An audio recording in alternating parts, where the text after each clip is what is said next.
لقوم يوقنون إنا أرسلناك بالحق بشيرا ونذيرا ولا تسأل عن أصحاب الجحيم. وقال الذين لا يعلمون وايا كسان تكفيه جاهلان لولا يكلمنا الله ولقبر المسر الله پاک او تأتينا آية ولنا يوم معجزة فرمائشي كذلك قال الذين من قبلهم دارنگ بيبا كسانو ظلم مثل قولهم بشان قول ذبري تشابهت قلوبهم يوشان شوكشون قد بينا الآيات تاخر سرمنا بیان کړی دی آیاتونه د قوم یوقنون دا قوم لپاره چې یقین لري. إنا أرسلناك بالحق یقینا موږ دې ګرځې اے پیغمبر صلی الله علیه وسلم په حق بشیرا زیر ورکوونکې ونذیرا او ير ورکوونکې ولا تسأل عن أصحاب الجحیم او تاسو په نشي کې لسانه بارد خواندانو د جهنم کې دوزخیان دلته بل قباحت او ناکار صفت دغه اهل کتاب یهود او نصارا او دارنګ مشرکان او بیانې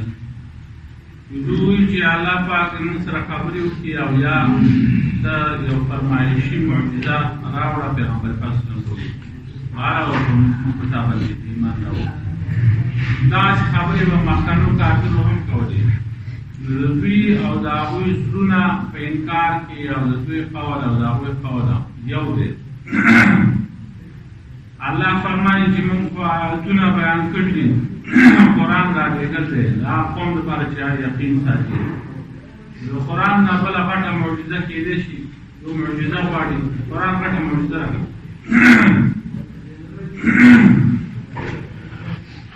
دا قول چا کړه بعد وایي چې دا یهودو دا خبره کړه چې الله پاک دې موږ سره خبرې وکړي او دا پیغمبر دې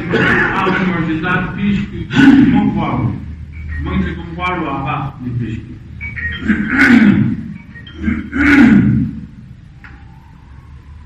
نو د دوی قول او د مخکنو یهودو قول دا یو شان دی. مخکې چې کومه یهودیان تیر شي یا قوم دغه شانتې سوالونه کول بیا قول دا دی چې دا سوال کړی و نصاراو نو الله پاک فرمایي چې د دوی قول او د مخکنو قول دا یو شان دی. مخکني یهود تیر شو درېیم قول دا دی چې دا قول د مشرکانو دی هغو مطالبات د معجزاتو کړي نو الله پاک په هغو باندې رد کوي او دا بیا وروستو صورت بني اسرائیل کې 90 91 92 93 نمبر آیت کې تفصیلی دا راغلي دا مطالبات. هلته فرمایي وقالوا لن نؤمن لك حتى تفجر لنا من الارض ينبوعا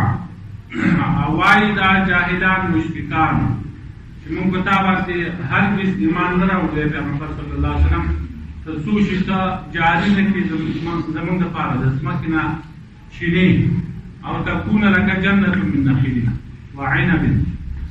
او یا ستا دپاره باغ وي د کجورو او د انګورو فتفجر الانهار خلالها تفجیرا چې ته جاري کړي نهرونه د هغې په منځ کې په جاري کولو سره او تسقط السماء کما زعمت یا د اسمان په موږ باندې راتاو کړي لکه څنګه چې ستا ګمان دی علینا په موږ باندې کسفا ته وایي چې ورځ د قیامت به دا درهم برهم کېږي دا ځمکې اسمانونه به ختمېږي دا اسمان ته موږ راتاو کړه اوس هم کتب او تأتي بالله والملائکة قبیلا یا راوله الله او فرشتې مخامخ روږي وینو او یکون لک بیت من زخرف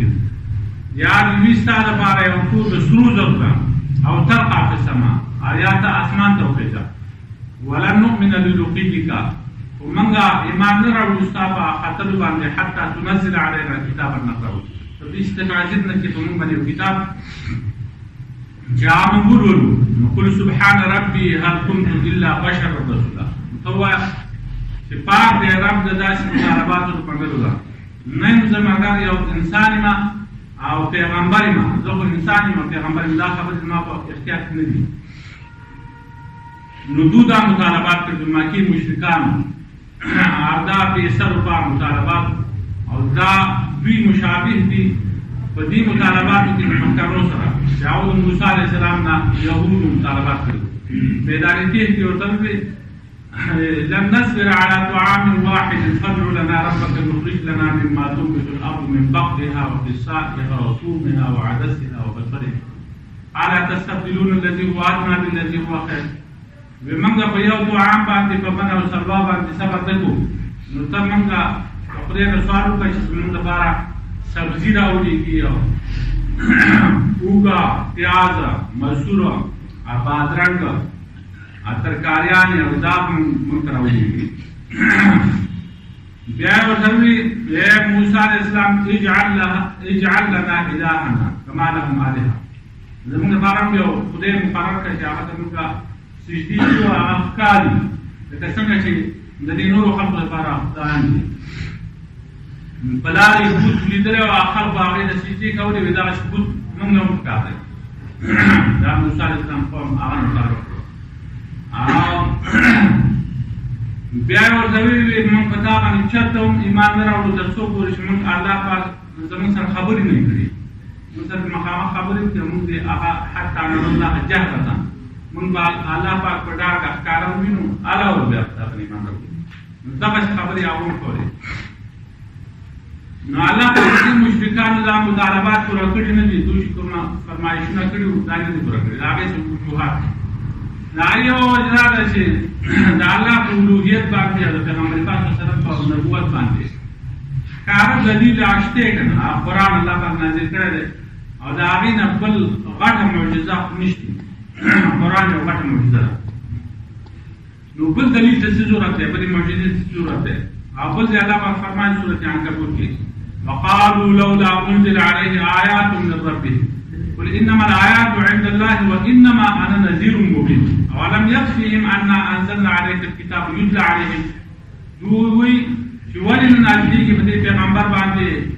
آیاتونه د رب د طرفنا، هو آیاتونه د الله په اختیار کې دي او زه یاره ورکوم یم. آیاتونه ټوله کافي نه ده چې موږ په دوی باندې یو کتاب نازل کړی دی چې هغه دوی ته لوستی کېږي. دا کتاب غټه معجزه نه ده چې دا الله پاک نازل کړی دی. یو په دې وجه نه د دوی مطالبه ونه منل شوه.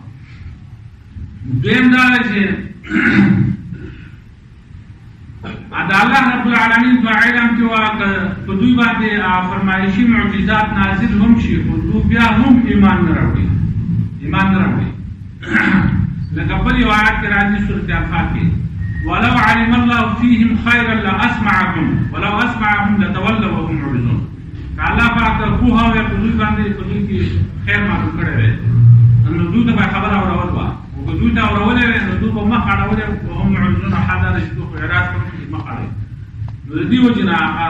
فرمایشي معجزات هغه نازل دي. درېیم دا دی چې دوی چې کومه مطالبه کړې وه نو دا غلطه وه. اصل کې په دوی چې موږ الله پاک په ډاګه باندې ښکاره ووینو او فرشتي ولیدو، نو چې دغسې دوی لیدلی نو بیا ایمان بالغیب نه پاتې کېده. هغه ایمان د خدای په نسبت معتبر دی چې هغه په غیب باندې سړي څه لیدلي نه دي، موږ الله پاک لیدلی نه دی، زموږ ایمان دی. پیغمبران موږ نه دي لیدلي په هغې باندې زموږ ایمان دی. فرشتي نه دي لیدلي، موږ هغه منو فرشتي او ایمان دی په هغې باندې. نو چې وویني نو بیا خو ایمان بالغیب پاتې نه شو که نه، چې خدای پاک وویني هغه ورته ووایي چې دا پیغمبر دی ما ته پرېږده دی زه خبره منم، داسې پاتې دا خو کار نه. دی ایمان راوړل دا په غیب باندې او بل څه عقل پکې هم چلول غواړي، عقل چلول غواړي. نو بیا خو عقل او دې له دخل پاتې نه شو چې فرشتي وویني الله پاک وویني. بل دا دی چې د الله پاک سنت جاریه دا دی چې یو قوم د مطالبه وکړي د معجزاتو چې کوم ته معجزه دې راشي نو که هغو ومنله خو ښه ده، خو که دا خلق بیا هم حق نه مني، پیغمبر نه مني، خدای پاک بیا عذاب نازلوي درخانه. نو عذاب به بیا خامخا په دوی باندې راځي. او بل طرف څخه الله پاک دا وعده کړې چې وما كان الله معذبهم وانت څنګه دی چې اے پیغمبر صلی الله علیه وسلم دول الله پر عذاب نور کوي چې تپر دوی نبی اسلام په موجود ورته وي چې الله پاک دول عذاب نور نو که عذاب ورکول نو عذاب مستحق لکه خبره نو معنی معجزات نرسل مستحق عذاب وبل تر سره خدای پاک وعده او چې تپر کې موجود دي موږ له عذاب ورکول خدای د وعده خلاف راځي نو د دې وجه نه چې کوم دې د دوه مطالبات هغه نه منل پنځه په وجه دا دومره معجزات چې دوی غواړي نو هغه خو بیا معجزه پاتې نه شو بلکې دا یو عادت او معقول مطابق خبرې شوې بیا فرمایي چې اے پیغمبر صلی الله علیه وسلم زمونږ یې ګرې په حق باندې زیر ورکوونکي او یره ورکوونکي او ستانه تپوس وکړي په باره د جهنمیانو کې کوم خلک یا جهنم ته روان دي د هغې په باره کې ستانه تپوس وکړي نو دلته ابن جریر رحمت الله علیه په خپل تفسیر کې هغه لیکل دي محمد بن کعب قرظي هغه نقل کړی چې نبی علیه السلام کوم دی هغه فرمایلی دي چې ارمان دی چې ما ته معلومه وي چې زما د نور پلار سره څه کېږي اصل کې مطلب دا دی چې آیت چې اے پیغمبر صلی الله علیه وسلم ستانه تپوس د جهنمیانو نه کېږي تو خو دعوت ورکوه کوم خلق چې موجود دی هغه دعوت ورکوه کوم چې مخکې تللي د هغې په باره هم سره تپوس کوي کوم چې وروستو راځي هغه ستانه ستاسو پناه دي نو دغه هم د هغې تپوس سره نه کېږي خو ته صرف د دعوت کار کوه زیر ورکوه خلکو ته او یره ورکوه پاتې شو ته د خپل مور پلار هم ذمه واخلئ خپل مور پلار چې ستا مور پلار کوم ځای دی او په څه دین باندې د دې ذمه وار هم نه دی هغې تپوس په خدای کړي دا دا تاسو ته نو اوس د دې دا معلومیږي د نبی رسول الله د مور پلار چې دي مور پلار د هغې کې مختلف مسلکونه دي یو مسلک پکې دا دی د بعض علماو قول دا دی چې د نبی رسول الله مور پلار چې وو هغه په زمانه د جاهلیت کې هغه مخکې تللي دي نو هغه د هغو لره نجات نشته عذاب ورته ملاویږي او دلیل یو دا دی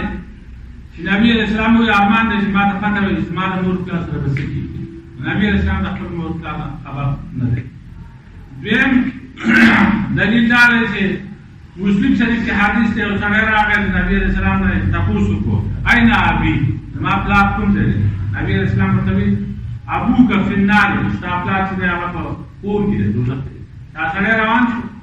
نو نبی علیه السلام ورته آواز وکړو هغه بیا واپس راغی ان ابي و اباک فی النار زما پلار او ستا پلار دواړه دوزخ کې نو دا علما وایي چې نبی علیه السلام په حکم نه کول دی چې دا دوزخیان دي نو دا دوزخیان دي دا نو د دې حدیث دا کوم کسان چې دا نه مني نو هغه دا جواب کوي چې پلار چې دلته ویل دي چې زما پلار او ستا پلار په دوزخ کې دي د پلار نه مراد چې کوم دی هغه ابو طالب دی ابو طالب هغه نبی رسول الله تر هم پلار دی خبرې نه مخکې چې کوم دی د بعثت نه مخکې هغه وفات شوی دی نو چې هغه مخکې وفات شوی دی او پیغمبر شوی نه نو دا زمانه د فترت ده زمانه د فترت یعنې هغه زمانه ده چې په دې کې وحی بنده شوه او د هغې مبارک الله پاک فرمایي وما كنا معذبین حتى نبعث رسولا موږ نه یو عذاب ورکوونکي یو قوم ته تر دې چې موږ هغوی ته پیغمبر ولیږو او دوی ته چونکې دعوت نه ورسېدلی او د نبي علیه السلام او د عیسی علیه السلام په منځ کې چې کوم دا زمانه ده چې په هغې کې پیغمبران نه دي راغلي نو د عیسی علیه السلام چې اسمان ته ختل دی د هغې نه وروستو 571 سال وروستو نبي علیه السلام پیدا شوی دی دا 40 کاله هغه پیغمبري نه پیدا شوی بیا ورته چې پیغمبري پیدا شوه نو دا تقریبا 610 کاله داسې نو په دغه زمانه کې بیا جهالت خور شوی او په ټوله علاقه کې چې کوم دی یو څو د شمار کسان اهل کتاب وو نور هغه شریعت هغه معلوم شوی او د نبی اسلام هغه والدینو چې کوم دی هغه سفر هم نه وکړی یو ځل د نبی اسلام پلار مدینې منورې ته تللی او هلته بیا وفات شوی او کله چې امینه چې کوم نبی اسلام د امینې په خېټه باندې و هغه وخت کې د عبدالله د نبی اسلام د پلار عمر چې و هغه 18 کاله تقریبا 18 هغه مدینې ته لاړ، هغه هلته وفات شو. بیا چې کله نبي علیه السلام د شپږو کالو شو تقریبا، نو بیا امینه چې دی د نبي علیه السلام مور هغه وفات شوه. ابوا چې کوم دی یو ځای په هغې کې هغه دفن ده. نو د نبي علیه السلام د بعثت او د ابراهیم علیه السلام د دې منځ کې دا زمانه شوې ده تقریبا 3000 کاله ده. 3000 کاله. نو چونکې په دغه زمانه کې څوک پیغمبر نه دی راغلی، دوی ته دعوت نه دی رسېدلی، نو خدای پاک وایي چې چا ته دعوت نه رسېدلی، پیغمبر ته موږ نه لېږلی، نو هغو له موږ عذاب نه ورکوو. نو دا نجات یافته دي، ناجي دي، دوی بچ دي له عذاب نه، خدای پاک دوی عذاب نه ورکوي. دا یو مسلک. دویم مسلک دا دی چې د نبي علیه السلام مور پلار او مشران چې دي د هغو له شرک نه دی صادر شوی، هغو د ابراهیم علیه السلام په دین باندې وو. او د عربو اکثر خلک چې کوم د ابراهیم علیه السلام په دین باندې وو، لکه زید بن عمرو بن نوفل او ورقه بن نوفل وغیره. د دې علاوه نور خلک د مشرکان هم شرک وکړ، لیکن څه کسان پکې دا چې د جاهلیت په دور کې تېر شوي دي چې هغو به د ابراهیم علیه السلام په دین باندې وو. او ابراهیم علیه السلام چې کوم دی هغه پاکه هستي ده. د هغه پلار باره کې دا راځي چې هغه پلار یې هم موحد و، مشرک نه و. او کوم چې مشرک و نو هغه یې کړه و، دا حضرت چې دی نو دا کړه و، او نبي علیه السلام چې راغلی دی نو دا پاکان کې راغلی دی. د دې آیات په تفسیر کې سیوطي رحمت الله علیه او دوی لیکلي الذي یراک حین تقوم وتقلبک فی الساجدین. الله هغه ذات دی چې تا ویني کله چې ته پورته کېږي د شپې د عبادت لپاره، او ستا هغه منتقل کېدل په سجده کوونکو کې، ته منتقل شوی، ستا هغه نور منتقل شوی دی په سجده کوونکو موحدینو خلکو کې. نو نبي علیه السلام چې راغلی دی د بره نه، نو ټول پاکان خلک وو. او مشرکان چې دي هغه خو نجس دي، انما المشرکون نجسونه، مشرکان هغه پلید دي. نو نبي علیه السلام د پاکو پوښتنو نه، پاکو نورو پاکو پوښتنو او رحمونو دې ته منتقل شوی دی. دغه شرافت دی. حدیثو کې هم دغه شانتې راځي چې نبي علیه السلام فرمایي چې په هر پیړۍ کې بني آدم چې هغه رالېږلی شوي دي، په هغه کې غوره پیړۍ هغه ده چې هغې کې زه رالېږلی شوی یم. او بل یو روایت کې راځي نبي علیه السلام فرمایي چې د خلقو 2 ډلې شوې، نو الله پاک زه په هغه غوره ډله کې رالېږلی یم، غوره ډله کې. او زمانه د جاهلیت چې کوم ده هغه یې زه نه یم مسح کړی، او زما مور پلار چې دی هغه غوره و.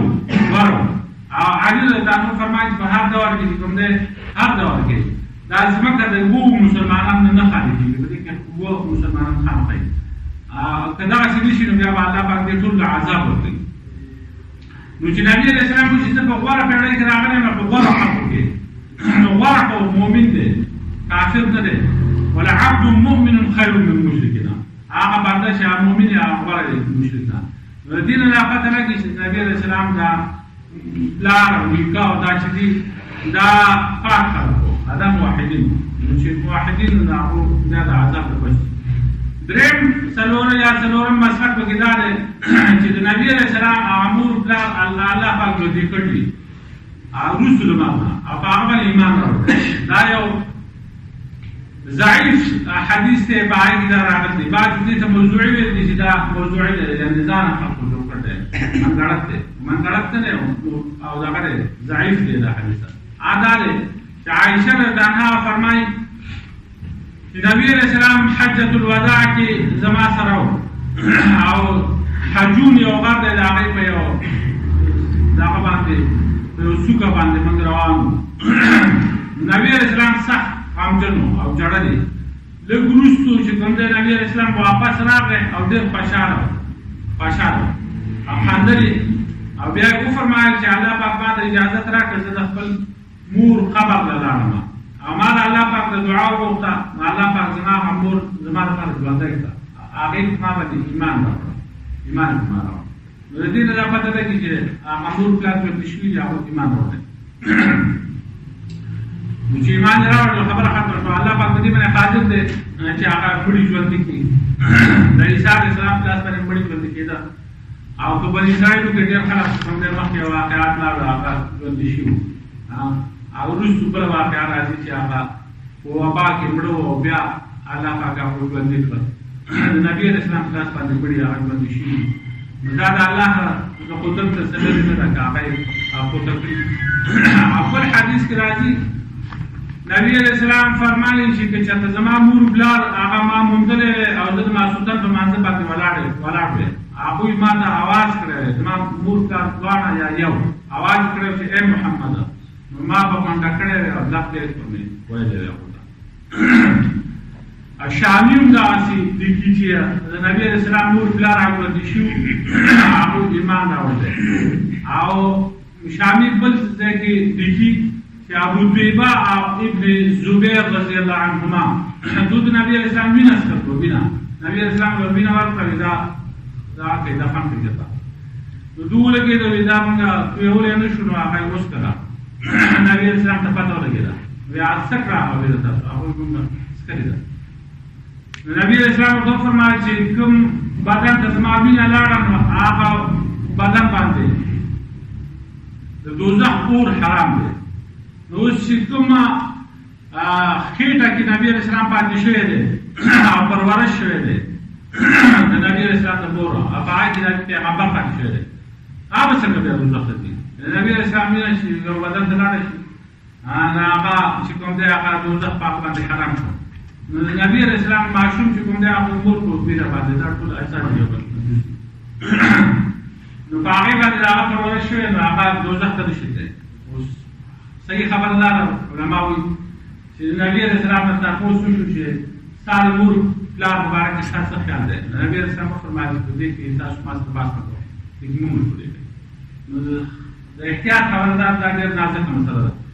احتیاط خبره دا ده چې د نبي علیه السلام مور پلار چې کوم دی هغه کې بحث دی پکار بس نبي علیه السلام پناه کړه مه مشغولې کوئ نو د دې نه قلالي نه پکار دي وقال الذين لا يعلمون اوايا كسان چې ان پوهیږي جاهلان دي لولا يكلمنا الله ولي خبرنا کوي د مصر الله پاک او تعبیر آیا اولی راځي موږ ته فرمایشي معجزه كذلك قال الذين من قبلهم دارنګ وی با کسان چې مخکول دي مثل قولهم بشان قول يعقوب وتا خبرې کولې چې موږ ته الله پاک خبرې وکړي موږ د الله پاک کارم وینو موږ ته دا معجزه راشي دا معجزه راشي تشابهت قلوبهم یو شان شوي دي د دوی زړونه قد بينا الآيات لقوم يوقنون داخل سره بیان کړي چې موږ آیاتونه دا قوم لپاره چې یقین لري إنا أرسلناك بالحق بشيرا ونذيرا یقینا موږ لېږلی سره پیغمبر صلی الله علیه وسلم په حق باندې